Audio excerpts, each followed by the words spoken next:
Sean Smith, Hello. nice to see you. Likewise. Thanks for the chat. Thanks for having me. Thanks for coming. I will say, normally I have a list of questions for you, but I feel like we don't need that today because you're so engaging. I feel like it'll all come naturally. I think it will. It's kind of flow out. It'll just flow. So, first of all, Sean, thank you so much for chatting with us. Can you tell us a little bit about your business and what you do? Sure. I'm a counselor and psychotherapist by trade, and I specialize in the emerging field of neurodiversity. And neurodiversity is a relatively new term in the world of psychology that represents a group of individuals with a disability label, but for whom the term disability doesn't quite fit. And so I say we because I identify as being neurodiverse, and I'm one of a handful of people around the world who actually does what I do. And so my story about being neurodiverse is being undiagnosed with ADHD and attentive type until age 30. Then being diagnosed taking prescribed medication, which basically took my thought process from dial-up to fiber op. I literally went from the bottom of the class to the top. It took me 4 years to finish 3 years of high school. 32 attempts during the 18 credits required to graduate. I failed grade 10 math 4 times.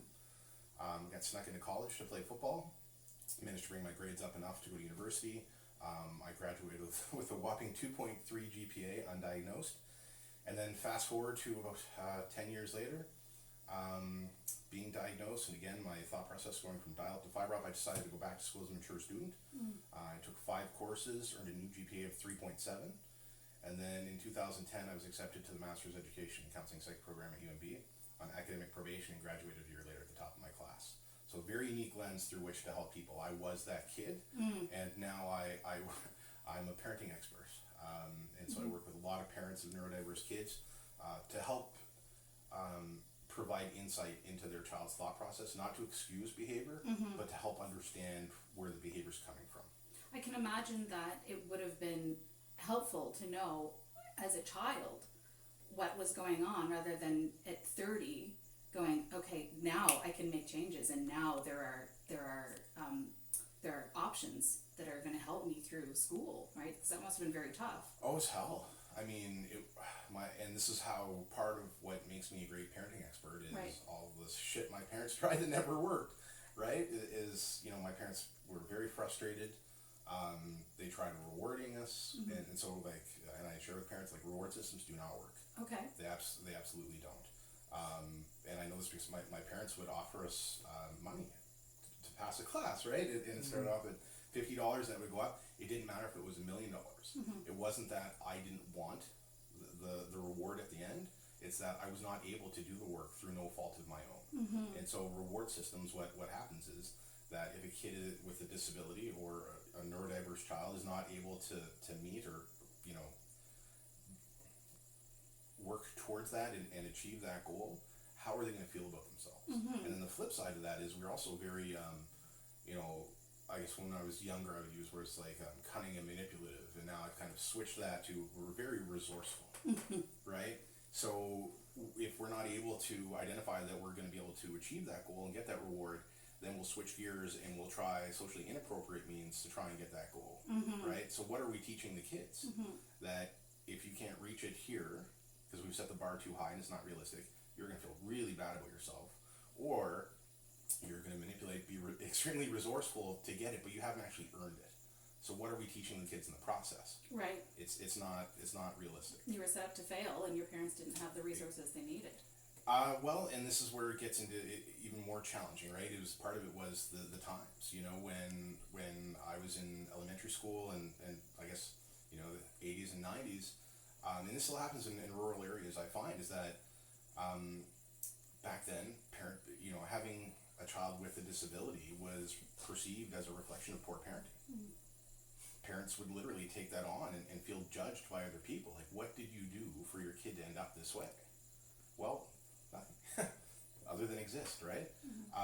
So my parents didn't have me assessed, not for the reasons I'd like to believe, because at that time I would have been in special education, which meant literally you'd be on a short bus going nowhere. It was really kind of self-preservation for them because they didn't want to feel judged. And a lot of parents go through this. And so part of, what I enjoy doing is being the success story for these kids, right? You can't get from A to C without going through B, and B can be hell. But part of neurodiversity is, again, the assets exceed the deficits. We are uniquely gifted. Like, we are modern day Exodus. And so I know that I have a lot of unique gifts, and I'm still coming into them. Like, I'm an amateur chef and chocolatier. I'm a counselor, psychotherapist. I'm a national award-winning entrepreneur. I get paid to go speak. I was a guest lecturer at the University of Miami last September. So I get paid to speak on a lot of different topics around relationships and parenting and the dynamic between people. I find fascinating, and I absolutely love. What are some of the most common parenting questions you get? Well, I'll tell you one that it's not that I get all the time, but it's one that because for me, like in every business, it is about the money, but it's also not about the money. I tell people when they come in, like, we have an intake session, but they're not committed to me, and I'm not committed to them. I'm very selective about who I take on. So if someone were to come in and say, "Can you help fix my kid?" That's a huge red flag for me, right? A diagnosis is now perceived as a broken part of a machine that, once identified, can be fixed. We don't need fixing. We're not machines. We're people. We need to be nurtured. So if someone continues to use that language, I'll politely show them the door. I'm not for them, and they're not for me, right? So what separates me from a lot of other counselors and psychotherapists is that everyone else is focused on when they perceive to be wrong with somebody, Right. as though they could fix them. That's the completely wrong approach. For me, it's not about what's wrong with you, it's about what's right with you. You know, for me, it was, for 30 years of my life, I wondered what was wrong with me, only to stumble into what was right about me. So again, using that as an asset, we are uniquely gifted, but if all we're focusing on is what these kids can't do, how could they ever do anything right? So really trying to help parents identify what their child's unique gift is. Absolutely. And it's incredible. I mean, I work with a lot of really gifted people. And they may have challenges in school. They may have challenges at home. But when we can focus on their passions and their interests and use that as the context for communication, we'll get a lot further than constantly trying to butt heads, right? Because when you think of a child's day, in my experience in working with parents of neurodiverse kids, I use this in my own life with my kids, right? I think of the Libra scale, right? How much of my child's day consists of being told that what they're doing is wrong compared to what they're doing is right? And in my work, I find conservatively, between 70 to 90% of these kids' days consists of being told that what they're doing is wrong. So how do we change that, right? How do we change that dialogue with our kids? And a lot of it falls back to us. What is it that we're doing? So a big part of what I do in counseling and psychotherapy and working with parents is trying to create structure, consistency, and routine. And it's kind of like a tripod, right? Structure, consistency, and routine.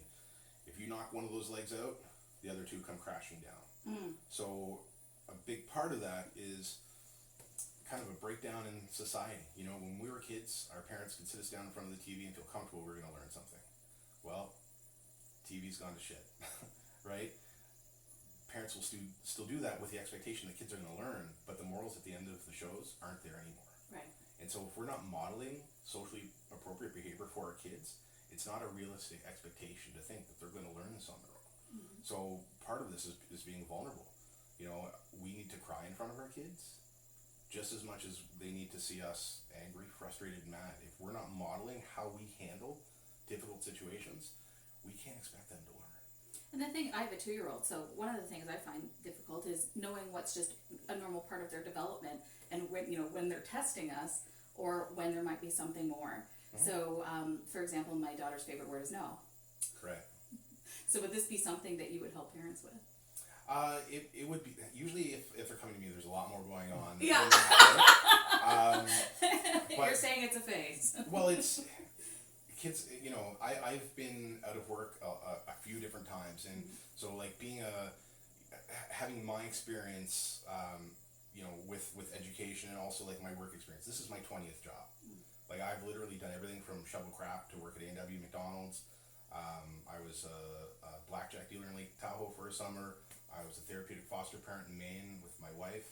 I was a sheriff's officer here, worked 2 murder trials, worked in the nonprofit sector. Okay. So I have a lot of different experiences to pull from, right? So, but when I was, one of these times when I was at home with my kids, and they were younger, right? They were probably 5 and 3, and they were playing house. And so watching them interact was a reflection of how they perceived us as parents. Right. So when you can kind of take a step back and see yourselves in your kids, because they're mirroring what they see, right? It's just like if they go somewhere and they learn a new word that maybe we don't want them to learn, they pick that up somewhere, right? So I think for parents, kind of what we need to do is we need to kind of take a step back and say, how much am I contributing to this, right? Because there's one of the things that I pick up on very easily, and I mentioned this before, like I read people, right? We don't do well with hypocrisy. Right. The whole do as I say, not as I do, that doesn't work for us, right? It's you want me to do something, you show me how to do it, right? And so it's the same with kids. So kids will pick up what they see from us, and so we need to model that behavior for them. So if they're saying no all the time, it really depends on the situation. If you're asking if they want ice cream, they say no, not such a big deal. If they're refusing to do their routine, then it's presenting it in a way, like I encourage parents not to say no. There's always a way around it. And I actually made a video about this a couple days ago around, kids who are pestering their parents. Like, now it's the summertime, kids want to play on their electronic devices, they want to be in front of the television. And so they're constantly at their parents asking, when can I go on? Can I do it now? Can I do it now? And so the parents keep coming back and saying, no, no, no. Well, you don't have to say no. Structure your day so that they know that from this time to this time, they are going to be able to go on there. But you have stuff built before and you have stuff included after. So when they come and ask you, can I go on my device now? Can I play my Xbox or my PlayStation? It takes the onus off of the parent of saying no to, you know what, we've already talked about this. You tell me when you can go on. Well, I can't go on until 2. Okay, then you've answered your own question, and that's the end of the conversation. But we don't, and I'll be the first to admit, like, I'm a parenting expert, but I'm not a perfect parent.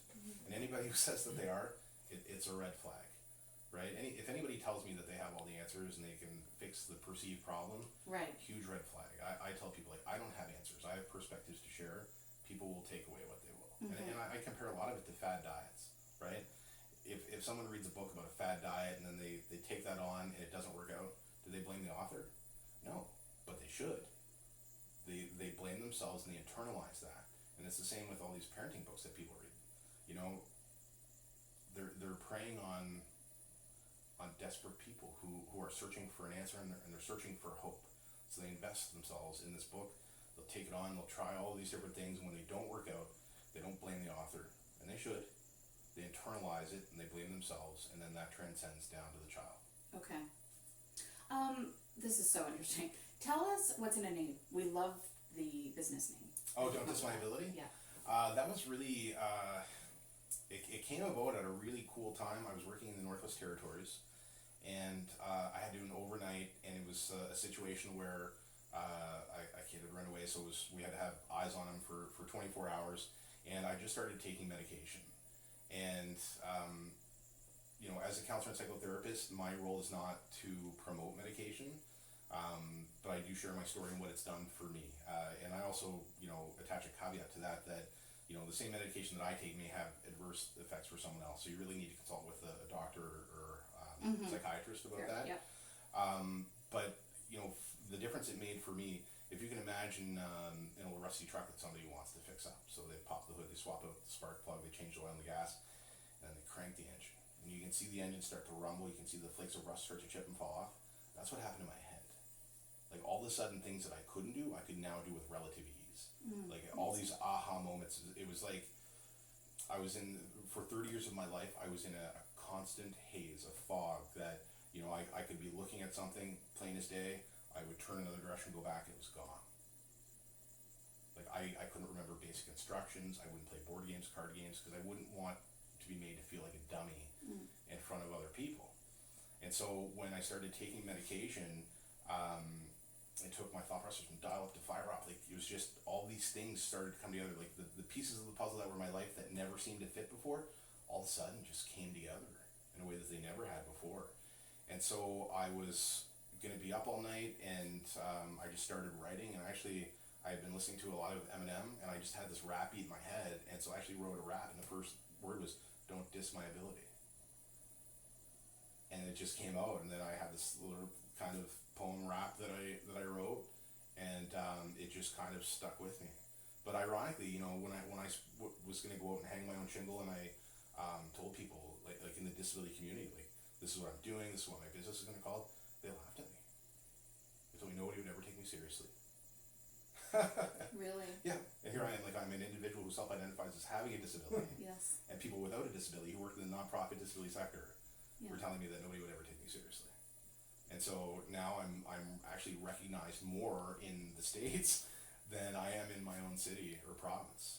My market, like although my business is local, like my market really is global. So I get invited to speak at different universities and different conferences in the States, because neurodiversity is big business in the States. Like Verizon has a neurodiversity employment program where they are specifically looking for individuals who are uniquely gifted in specific areas so they can leverage that talent for their corporations, right? And this is, again, part of what makes me different. Everything that I do, I believe I add value. Every conversation is an opportunity for impact. And so I move away from the charity model of you should hire a person with a disability because it's the right thing to do. That's actually the absolute wrong thing to do. What I would do is identify an individual's unique gift and then take that to an employer and say, this person is either going to make you money or they're going to save you money. You'd be a fool not to hire them, right?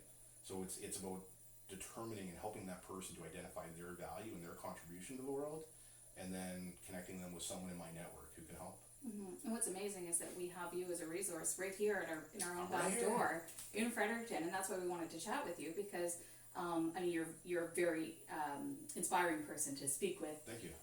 Hence not needing questions because we could just chat with you all day and listen all day. But it's just it's very cool that you're right here in Fredericton in our own backyard and that this resource exists, and the parents have access to you. Yeah. I just think that's really cool, Sean. And I wanted to ask you one last thing. Sure. If you had a wish for your business and what would happen with your business over the next year, what would it be? Really, it's more clients locally. I mean, I love that I get, like, it thrills me to no end that I get paid to go to the States and speak at universities. But we need you here. I would, people keep telling me you need to make it somewhere else before you make it here, and to me that's just complete and utter bullshit. So really, more clients, more connections, more people that I can help. Like I literally, you can see I'm about 280 pounds, but right now I feel light as a feather. Like I get high from my work every day, right? It's for me, it's about helping people, and the more people I help, the better I feel and the better they feel. So goal for next year would be to make more impactful connections and have more impactful conversations with people here Locally. Yeah. So how can people get in touch? You can Google "Don't Diss My Ability." I'll be the first thing that pops up. I'm on Facebook, Twitter, Instagram. I have a YouTube channel. The only way you can't find me is if you're living under a rock. Fair enough. And we're here at the Ville. That's right. I'm a proud partner and based at the Ville Cooperative. I love that. Yeah. Thanks so much, Sean. Thanks for having me. Love it. Tune in next week for another Pints with the Pros with the Thyroid Group of Gardner Realty, Royal LePage.